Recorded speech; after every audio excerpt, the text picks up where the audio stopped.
स्वागत करते हैं आपके अपने ही चैनल सिंपल लर्निंग में।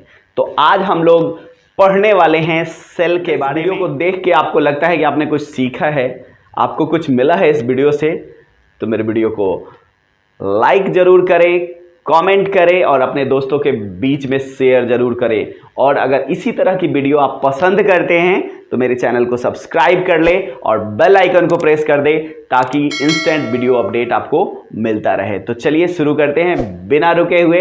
Now let's get start. सबसे पहले हम लोग बात करते हैं सेल के बारे में।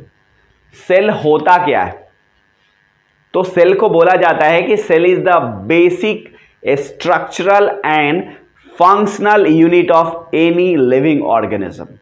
बेसिक, फंक्शनल और स्ट्रक्चरल यूनिट। अब ये सेल जो है, एक्चुअली सेल जो है वो इंग्लिश लैंग्वेज का वर्ड है आपका।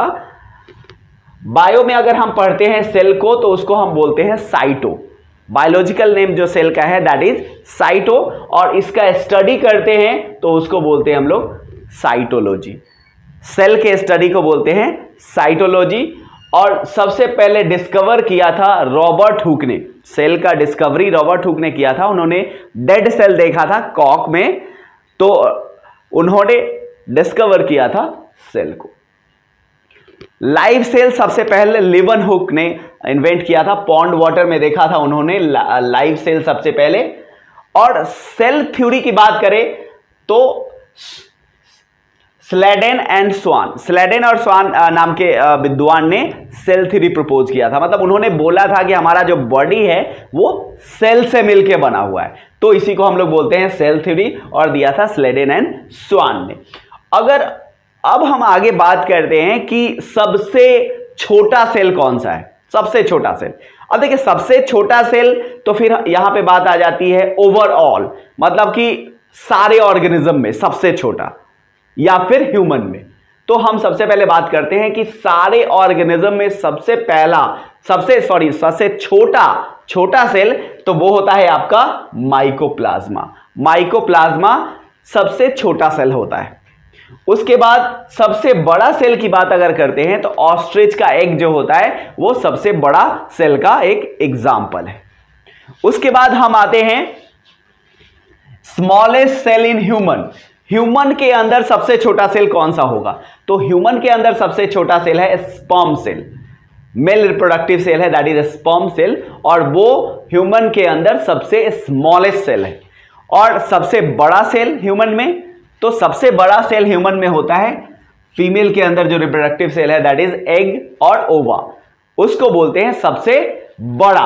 अब यहां पे सबसे बड़ा और सबसे लंबा ये दोनों अलग अलग चीजें हैं। अगर हम सबसे बड़ा करेंगे तो एग हो गया, लेकिन अगर हम कहेंगे कि ह्यूमन में सबसे लॉन्गेस्ट, सबसे लंबा सेल कौन सा है, तो उसमें आपका आ जाएगा न्यूरॉन। लार्जेस्ट में आ जाएगा, लॉन्गेस्ट में आ जाएगा आपका न्यूरॉन। न्यूरॉन जो है वो सबसे लॉन्गेस्ट सेल है हमारे। हम वैसे सेल की बात करते हैं जिसके अंदर डिवीजन नहीं होता है, और ये है हमारा ब्रेन के अंदर जो ब्रेन सेल्स होते हैं जिसको हम लोग न्यूरॉन कहते हैं, उसके अंदर सेल डिवीजन नहीं होता है। मतलब एक बार अगर इंजरी हो गई तो फिर वो रिपेयर नहीं होगा। तो ब्रेन के अंदर जो ब्रेन सेल्स होते हैं उसमें डिवीजन नहीं होता है। तो इसका मतलब है कि जिसमें सेल डिवीजन नहीं होता है उसमें कैंसर भी नहीं होगा। तो इसका मतलब है कि ब्रेन में कैंसर नहीं होगा, लेकिन ब्रेन में कैंसर होता है। और इसका कारण यह है कि ब्रेन के अंदर हमारे 90% सेल जो होते हैं वो ब्रेन सेल न्यूरॉन है, लेकिन 10% दूसरे तरह का सेल है जिसको बोलते हैं ग्लिया सेल। ग्लिया सेल है हमारे ब्रेन में 10% में, और उसमें सेल डिवीजन होता है। और इसके कारण कई बार देखते हैं कई लोगों के ब्रेन में ट्यूमर हो जाता है, एक तरह का कैंसर ये, तो इस तरह का कैंसर हो जाता है ग्लिया सेल के कारण। अदरवाइज अगर ग्लिया सेल नहीं होता है तो हमारे ब्रेन में कैंसर नहीं होता, क्योंकि इसमें सेल डिवीजन नहीं होता है। अब दूसरी बात है कि इसीलिए पुलिस बोलती है आपको हेलमेट लगाओ, क्योंकि अगर हेलमेट नहीं लगाते हैं, कोई इंजरी हो गई, एक्सीडेंट हो गया, और अगर चोट ऊपर तक है, थोड़ा सा खून निकल गया तब तो कोई बात नहीं, थोड़ा अंदर से मांस निकल गया तो भी कोई बात नहीं, लेकिन ये क्रेनियल बोन को के अंदर अगर इंजरी हो जाएगा, ब्रेन के अंदर अगर इंजरी हो गई तो वो रिकवर नहीं होगा। ठीक है, तो इसका मतलब है कि ब्रेन में अगर कोई प्रॉब्लम हो गया तो समझिए कि काम खत्म, आप दुनिया से डिलीट हो गए और रिसाइकल बिन में भी नहीं मिलेंगे। तो हेलमेट लगा के चलें तो ज्यादा बेहतर है, ठीक है। उसके बाद फास्टेस्ट सेल डिवीजन, सबसे तेज सेल डिवीजन किस में होता है? तो लिवर सेल में। लिवर सेल में सबसे फास्टेस्ट सेल डिवीजन होता है। तभी तो कई बार देखते हैं कि कई लोगों के लिवर आधे खराब हो जाते हैं और फिर भी वो उसके बाद वो बड़ी तेजी में ग्रो करते हैं और पूरा ठीक हो जाता है, पूरा रिकवर हो जाता है, क्योंकि सबसे ज्यादा तेज सेल डिवीजन इसी में होता है। तो इसका मतलब है कि रिकवरी भी बहुत फास्ट होगा। अगर कोई प्रॉब्लम हो गया लिवर में, लिवर का कुछ पोर्शन खराब भी हो गया, तो धीरे धीरे जल्दी जल्दी फास्ट सेल ग्रोथ करके वो अपने आप को ठीक कर लेगा, ठीक है। सेल डिवीजन में रिपेयरिंग होता है। जैसे मान लीजिए यहां का एक सेल मर गया, एक सेल मर गया तो क्या होगा, उसके नीचे वाला एक सेल डिवाइड हो गया, डिवाइड होके 2 हो गया, तो 2 हो गया तो एक वो अपने पोजीशन पे रहेगा और दूसरा मरे हुए सेल के पोजीशन पे आ जाएगा, और इस तरह से ये पूरा कंप्लीट। तो इस तरह से सेल डिवीजन होके क्या होता है, हमारा वियर एंड टीयर जो होता है उसको रिपेयर। सेल के बारे में जानते हैं। अब देखिए, ये कोई भी घर है, घर में क्या होता है, दीवार होता है, कमरे होते हैं। तो घर बनता किस चीज से? ब्रिक से बनता है। ब्रिक क्या हो गया, स्मॉलेस्ट यूनिट हो गया। ब्रिक्स मिलके दीवार बनता है, वॉल बनता है। आप कहेंगे कि इसमें मसाला भी तो लगता है, सीमेंट लगता है, बालू लगता है। हाँ लगता है, लेकिन अगर ईंट भी खड़ा कर देंगे तो भी दीवार बन जाएगा, ठीक है। तो बिना सीमेंट बालू के भी हम दीवार बना सकते हैं, ठीक है। तो बहुत सारे ब्रिक मिलके वॉल बनते हैं, दीवार बनता है। और कई सारे दीवार अगर मिल जाएंगे तो एक रूम बन जाएगा, एक कमरा बन जाएगा। कई सारे दीवार मिलके कमरा बन जाएगा, और कई सारे रूम को अगर हम अरेंज कर दें तो फिर हमारा पूरा घर तैयार हो जाता है। ठीक इसी तरह से हमारा बॉडी भी है। सेल, कई सारे सेल मिलके क्या बनाते हैं, टिश्यू बनाते हैं। बहुत सारे टिश्यू मिलके ऑर्गन बनाते हैं, और बहुत सारे ऑर्गन को जब कंबाइन कर देते हैं तो हमारा ह्यूमन बॉडी बन जाता है, ऑर्गेनिज्म पूरा बन जाता है, पूरा ह्यूमन बॉडी बन जाता है। तो ये हमारा जो स्ट्रक्चर है वो इसी तरह से, सेल से टिश्यू बनता है, टिश्यू से ऑर्गन बनता है, और बहुत सारे ऑर्गन मिला के हमारा ह्यूमन बॉडी बन जाता है। अब हम लोग चलिए, अगर इसका एक स्क्रीनशॉट ले लीजिए, फिर हम आगे बढ़ते हैं। तो चलिए आगे देखते हैं। आगे सबसे पहले सेल मेम्ब्रेन, ये हो गया सेल, और सेल के बाहर से जो बाउंड्री है उसको हम लोग कहते हैं सेल मेम्ब्रेन। और सेल मेम्ब्रेन को प्लाज्मा मेम्ब्रेन भी कहते हैं, और हिंदी में इसको कोशिका झिल्ली कहते हैं। सेल मेम्ब्रेन प्लांट और एनिमल दोनों तरह के सेल में पाए जाते हैं। सेल मेम्ब्रेन प्लांट सेल में भी पाया जाता है, और सेल मेम्ब्रेन आपको एनिमल सेल में भी पाया जाता है। दोनों तरह के सेल में आपको पाए जाते हैं। और ये बनता किससे है? तो सेल मेम्ब्रेन या प्लाज्मा मेम्ब्रेन प्रोटीन से बना हुआ होता है। उसके बाद सेल मेम्ब्रेन के अंदर ही सारे सेल ऑर्गेनेल्स जो हैं वो सेल मेम्ब्रेन के अंदर ही, ठीक है। तो प्लाज्मा मेम्ब्रेन क्या है, प्लांट सेल और एनिमल सेल दोनों सेल के ऊपर सेल में पाए जाते हैं। और देखिए, प्लांट मतलब पादप, हिंदी में इसको पादप कहते हैं। मतलब प्लांट क्या है, एक ही जगह पे पड़े रहते हैं, एक जगह से दूसरी जगह मूव नहीं कर सकते, जबकि एनिमल एक जगह से दूसरी जगह मूव कर सकते हैं। मतलब कि प्लांट को अगर सेफ्टी चाहिए तो वो कैसे अपना सेफ्टी करेगा? जैसे एनिमल क्या करते हैं, एनिमल कपड़े पहन लेते हैं तो अपने सेल को बचा सकते हैं, या फिर उनके ऊपर बॉडी पे बॉडी कोट होता है, बॉडी पे बाल वगैरह भी होते हैं, हेयर होते हैं, उनसे वो सेल को प्रोटेक्ट कर लेता है। लेकिन ये कैसे प्रोटेक्ट करेगा? जैसे मौसम बदलता है, कभी धूप है, कभी बारिश है, कभी गर्मी है, कभी बरसात है, तो ऐसे सिचुएशन में हम अपने घरों में चले जाते हैं, रेनकोट पहन लेते हैं, छाता ले लेते हैं, कपड़े पहनते हैं और अपने आप को बचाते हैं। लेकिन प्लांट तो एक ही जगह पे पड़ा है, ज्यादा से ज्यादा हिल डुल कर सकता है, एक जगह से दूसरी जगह जा नहीं सकता, तो इसको एक्स्ट्रा प्रोटेक्शन की जरूरत है। जैसे मान लीजिए अगर आप मार्केट जाते हैं, कुछ सामान खरीदते हैं, तो एक पॉलीथीन में आपको दुकानदार क्या करता है, पॉलीथीन में दे देता है, समझ लीजिए वो एक झिल्ली है तो उसमें दे देता है। और अगर आपने ज्यादा सामान ले लिया, भारी हो गया अगर ज्यादा, तो वो क्या करता है, डबल पॉलीथीन कर देगा, मतलब दोहरा झिल्ली लगा देगा। 2 झिल्ली लगा दिया, अब आसानी से आप कैरी कर सकते हैं, ठीक है। तो ठीक वैसे ही जो प्लांट सेल होते हैं उसमें एक बाहर से दूसरी झिल्ली होती है, प्लाज्मा मेम्ब्रेन के अलावे एक बाहर से दूसरी झिल्ली है, दोहरी झिल्ली हो गया, डबल पॉलीथीन, और इसको कहते हैं सेल वॉल। प्लांट सेल में क्या होता है, प्लाज्मा मेम्ब्रेन के अलावे भी एक झिल्ली होती है, अलावे भी एक मेम्ब्रेन होता है जिसको बोलते हैं सेल मेम्ब्रेन, और ये बाहर से होता है, मतलब डबल लेयर हो गया। प्लांट सेल बड़े होंगे, भारी होंगे, तो डबल लेयर लगा दिया, और ये हो गया हमारा बाहर से लेयर जिसको बोलते हैं कोशिका भित्ति या सेल या फिर सेल वॉल। और ये क्या होता है, सिर्फ प्लांट सेल में पाया जाता है, और बनता किससे है, तो सेलुलोज का बना होता है, सेलुलोज का, सेलुलोज से बना हुआ होता है। और ये प्लांट सेल को सेफ्टी और शेप प्रोवाइड करता है, प्रॉपर शेप और सेफ्टी प्रोवाइड करता है। अब मान लीजिए जैसे आप ये कपड़े पहने, तो ये क्या है, अगर कपास से बना है, कॉटन का है तो कपास से बना है, तो इसमें क्या है, सेलुलोज। पेपर जो यूज करते हैं लिखने में, वो भी प्लांट से बना है, तो उसमें क्या है, सेलुलोज। मतलब जो चीज भी प्लांट से बना हुआ है उसके अंदर क्या है, सेलुलोज। ठीक है, तो यहां पे हो गया हमारा सेल मेम्ब्रेन, जो कि प्लांट सेल और एनिमल सेल दोनों में पाए जाते हैं। हो गया सेल वॉल, और सेल वॉल क्या है, ये सिर्फ प्लांट सेल। चलिए इसके आगे हम लोग करते हैं सेल ऑर्गेनेल्स के बारे में। सबसे पहले हम लोग बात करते हैं माइटोकॉन्ड्रिया। सेल के अंदर माइटोकॉन्ड्रिया होता है, तो सबसे पहले इसकी बात कर लेते हैं। माइटोकॉन्ड्रिया, हिंदी में इसको सूत्रकणिका भी कहते हैं। इसका डिस्कवरी अल्टमैन ने किया था, अल्टमैन ने इसका डिस्कवरी किया था, और इसमें अपना डीएनए और राइबोसोम होता है। माइटोकॉन्ड्रिया के पास अपना डीएनए और राइबोसोम होता है, मतलब कि ये अपना प्रोटीन सिंथेसाइज कर सकता है। ठीक है, उसके बाद रेस्पिरेशन। रेस्पिरेशन कहां पे होता है, सेल के अंदर होता है, सेलुलर रेस्पिरेशन, और वो किस सेल ऑर्गेनेल में होता है, तो माइटोकॉन्ड्रिया के अंदर होता है। माइटोकॉन्ड्रिया के अंदर रेस्पिरेशन होता है, सेलुलर रेस्पिरेशन। ठीक है, और यहां पे सेलुलर रेस्पिरेशन होता है तो क्या बनता है, 38 ATP of energy. Cellular respiration होता है तो आपको high amount of energy release होता है, जो कि होता है 38 एटीपी के बराबर, और इसको हम कहते हैं क्रेब्स साइकिल।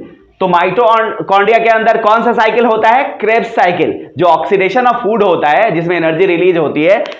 क्रेब्स साइकिल कहां पे होता है, माइटोकॉन्ड्रिया के अंदर होता है, और उसमें एनर्जी कितना रिलीज होता है, तो 38 एटीपी एनर्जी रिलीज होता है।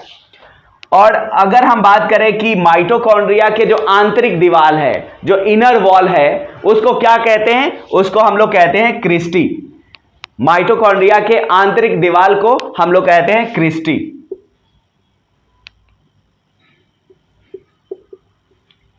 तो माइटोकॉन्ड्रिया के आंतरिक दीवार को क्रिस्टी कहते हैं। माइटोकॉन्ड्रिया क्या करता है, power house of the cell है, ये एनर्जी प्रोड्यूस करता है। ठीक है, अब देखिए माइटोकॉन्ड्रिया एनर्जी प्रोड्यूस करता है, तो सारे सेल के अंदर माइटोकॉन्ड्रिया है, तो सारे सेल में एनर्जी प्रोड्यूस होगा।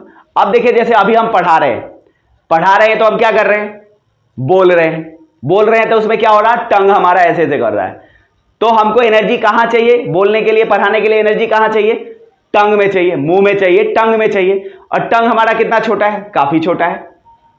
अब जब सेलुलर रेस्पिरेशन पूरे बॉडी में हो रहा है, अब पैर इतना बड़ा है, तो पैर में बहुत सारा एनर्जी रिलीज हो रहा है, क्योंकि वहां पे क्रेब्स साइकिल चल रहा है, वहां पे उसके माइटोकॉन्ड्रिया में बहुत सारा एनर्जी रिलीज हो रहा है। लेकिन टंग तो हमारा छोटा है, कम कोशिका है, कम सेल है, तो वहां पे कम एनर्जी रिलीज हो रहा है, लेकिन काम तो यही कर रहा है, बाकी पैर तो आराम कर रहा है।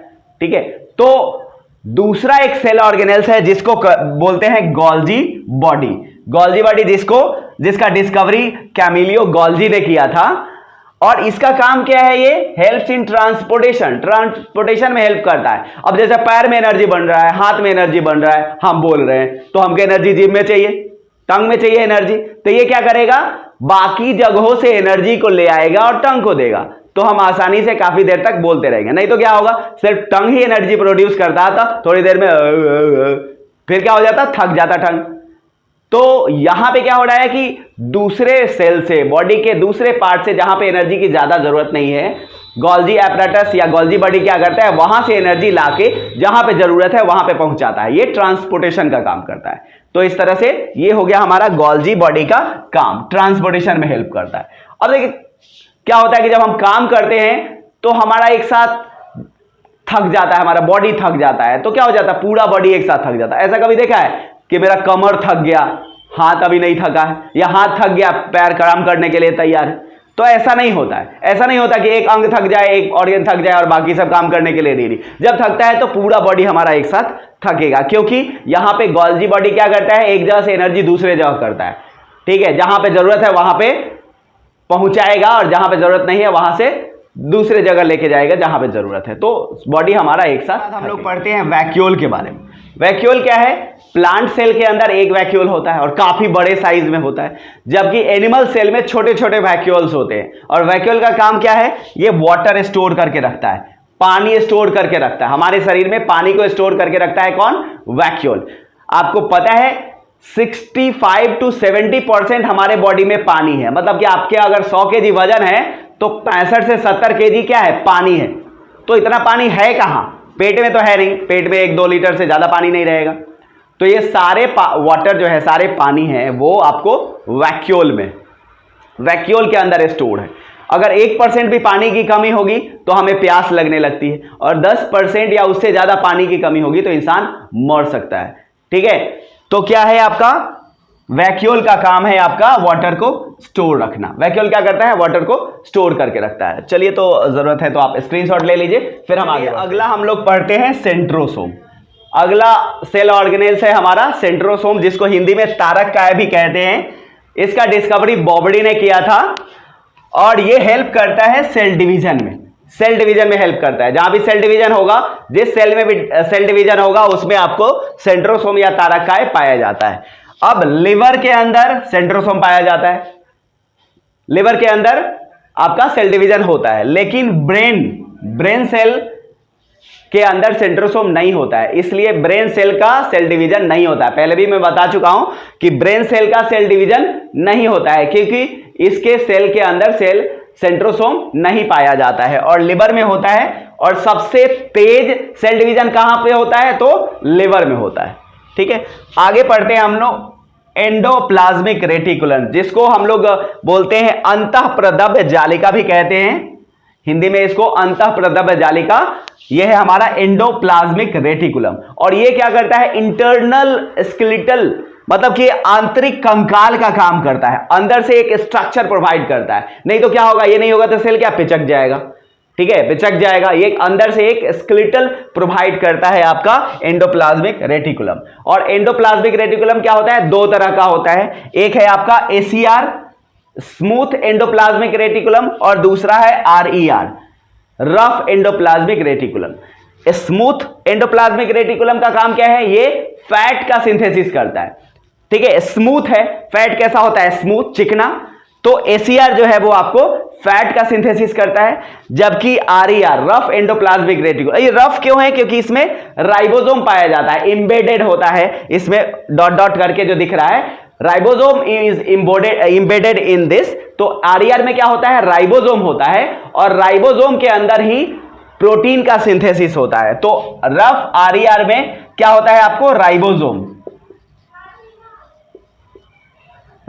होता है, और राइबोसोम के अंदर क्या होता है? प्रोटीन का सिंथेसिस। तो प्रोटीन का सिंथेसिस कहां होता है? RER में होता है। और RER में कहां होता है? तो ये राइबोसोम के अंदर होता है, राइबोसोम करता है प्रोटीन का सिंथेसिस, ठीक है। तो इस तरह से हमने पढ़ लिया सेंट्रोसोम, जो कि सेल डिवीजन में हेल्प करता है, और एंडोप्लाज्मिक रेटिकुलम जो स्केलेटल प्रोवाइड करता है सेल को। और इसके अंदर 2 तरह के एंडोप्लाज्मिक रेटिकुलम है, एक है आपका स्मूथ एंडोप्लाज्मिक रेटिकुलम और दूसरा है आपका रफ एंडोप्लाज्मिक रेटिकुलम। स्मूथ में आपको फैट का सिंथेसिस होता है, और रफ साइड में आपको प्रोटीन का सिंथेसिस होता है। प्रोटीन का सिंथेसिस कौन करता है? तो राइबोसोम पाया जाता है RER में, और वो प्रोटीन का सिंथेसिस करता है, ठीक है। तो यहां तक हम लोग समझ गए। एंडोप्लाज्मिक रेटिकुलम में आपका रफ RER था, जहां पे आपका राइबोसोम पाया जाता है, और राइबोसोम हमने क्या बताया कि प्रोटीन का सिंथेसिस करता है। तो इसको हम लोग प्रोटीन फैक्ट्री भी कह सकते हैं, क्योंकि वहां पे प्रोटीन मैन्युफैक्चर होता है।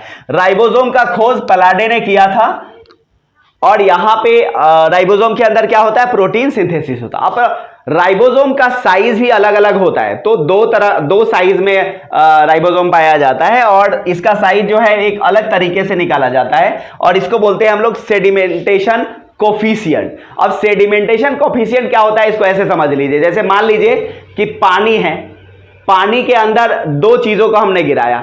अब जो सबसे पहले नीचे चला गया वो हो गया बड़ा, उसका साइज बड़ा हो गया, तो जो पहले नीचे चला गया वो बड़े साइज का है। तो यहां पे राइबोसोम में भी वही है, राइबोसोम को अगर पकड़ के छोड़ दिया पानी में और वो जो नीचे गया वो आपको छोटा हो गया, जो नीचे पहले गया वो बड़ा हो गया और जो बाद में गया नीचे पहुंचा बॉटम में वो छोटा हो गया। तो यहां साइज जो होता है आपका 70s, एस आपका सेडिमेंटेशन कॉफिशिएंट है, तो ये हो गया 70s मतलब, और दूसरा है आपका 80s। तो 70s क्या हो गया, 80s से छोटा है, तो ये हो गया छोटा है, स्मॉल।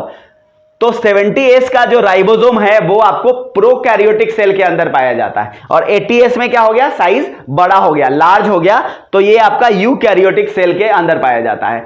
सेल चैप्टर काफी बड़ा है, तो हम इसको अगले वीडियो में बताएंगे कि ऐसा इतना समझ लीजिए कि प्रोकैरियोटिक सेल जो होता है इसके न्यूक्लियस में न्यूक्लियर मेम्ब्रेन नहीं होता है, और यूकैरियोटिक सेल जो है उनके न्यूक्लियस में न्यूक्लियर मेम्ब्रेन होता है। तो जनरली बैक्टीरिया के अंदर, कुछ बैक्टीरिया उनके अंदर प्रोकैरियोटिक सेल पाया जाता है, और जितने भी मल्टी सेलुलर ऑर्गेनिज्म है जैसे हम लोग हैं, इंसान है, उसके अंदर यूकैरियोटिक सेल पाया जाता है। इसको हम डिटेल में अगले वीडियो में करेंगे, तो चलिए इसको हम यहां पे छोड़ते हैं।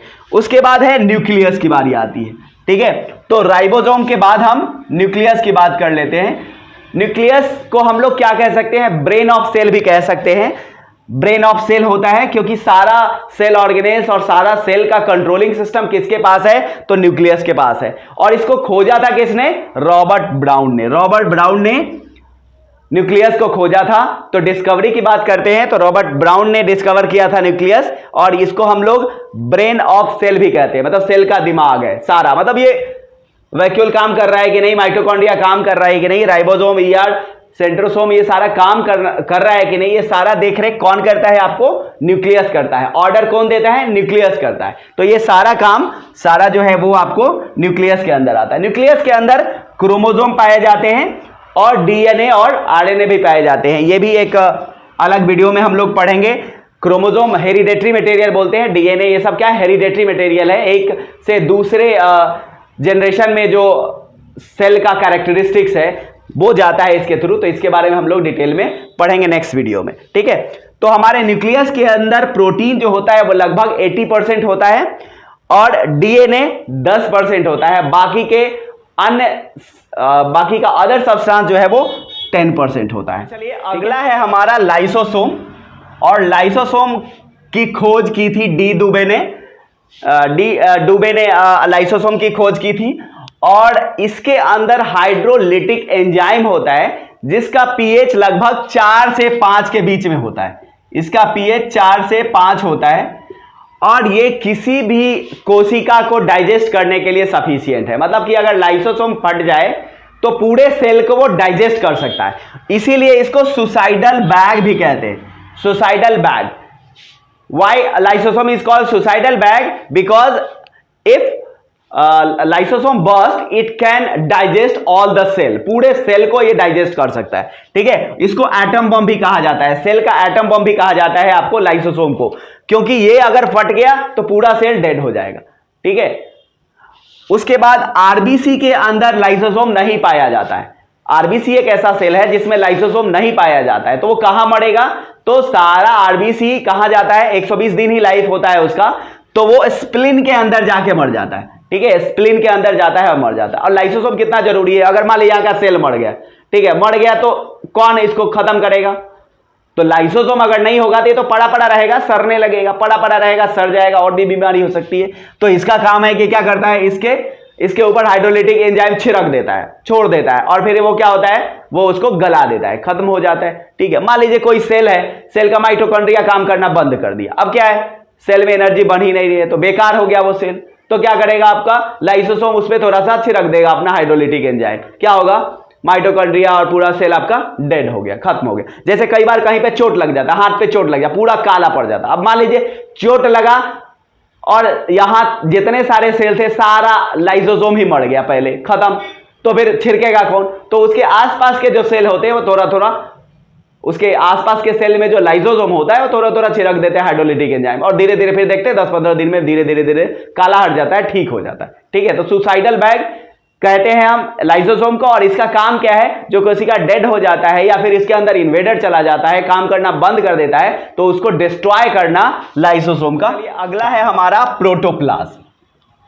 प्रोटोप्लाज्म जिसको डिस्कवर किया था, जिसको सबसे पहले पुरकेंजे ने बताया था प्रोटोप्लाज्म के बारे में, तो डिस्कवरी इन्हीं के नाम है। पुरकेंजे ने प्रोटोप्लाज्म को डिस्कवर किया था।